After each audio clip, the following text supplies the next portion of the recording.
درنو زده کوونکو السلام علیکم. په دې هیله چې روغ جوړ او خوشحاله وئ او په خپلو زده کړو، کتابونو او د ژوند په ټولو چارو کې بریالي او کامیاب وئ. له خپل مکتب، کتابونو، درسونو، قلمونو، کتابچو او رسمونو سره مو خپله ملګري نه وي پرې کړې.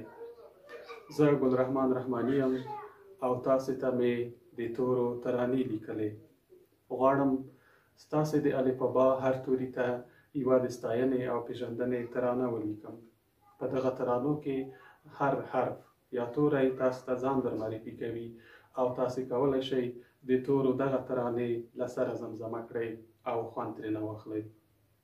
تاسو پوهیږئ چې د الفبا تورو لومړی توری الف دی، نو الف حق لري چې موږ او تاسې ورته لومړی ترانه ووایو او ویې ستایو.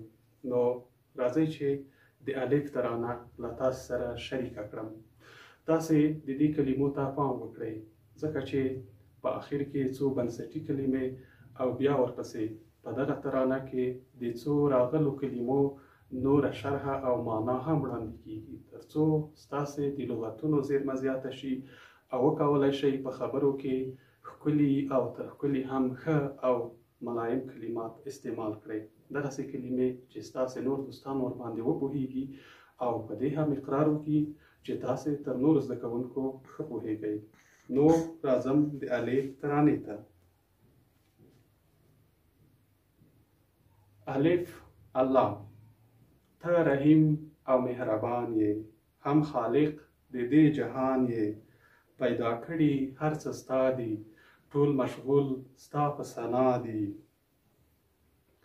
له بدیو امان راکړې، تیاره زړونه مو رڼا کړې، محمد ستا پیغمبر دی، هم امام هم رهبر دی. سره ورونه افغانان یو، د قرآن په لار روان یو، احترام د مور او پلار کړو، په رښتیا باندې اقرار کړو، زده کوو د سبق توري، د آسمان ځلانده ستوري. درنو زده کوونکو، دلته درې هغه کلمې درته وایم چې د یوه په سر کې الف راغلی، د بل په منځ او د بل هم په آخر کې. الله هغه پاکه کلمه ده چې الف یې په سر کې راغلی.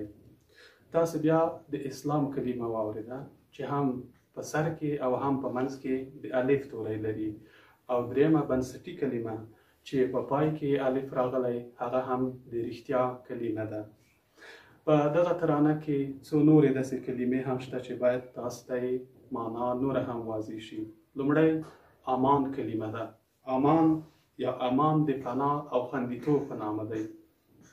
دویمه کلمه امام و چې په سر او منځ کې الف لري او معنا یې هم مخکښ، مشر او ملا ده.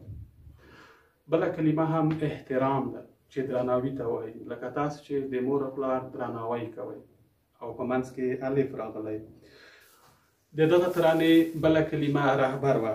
رهبر لارښوونکي یا لارښود او رهنما ته وایي. بله کلمه مالک ده چې د څښتن په معنا ده. او وروستۍ کلمه هم مشغول وه چې د بوخت یا مصروف معنا لري. درنو زده کوونکو، د الف ترانه مو واورېده. اوس تاسو ته یوه کورنۍ دنده درکوو. تاسې ټول به درې داسې کلمې پیدا کوئ چې د دریو کلمو په سر کې الف راغلی وي، درې کلمې په منځ کې الف ولري، او درې هم داسې کلمې وي چې د الف توری په پای کې راغلی وي.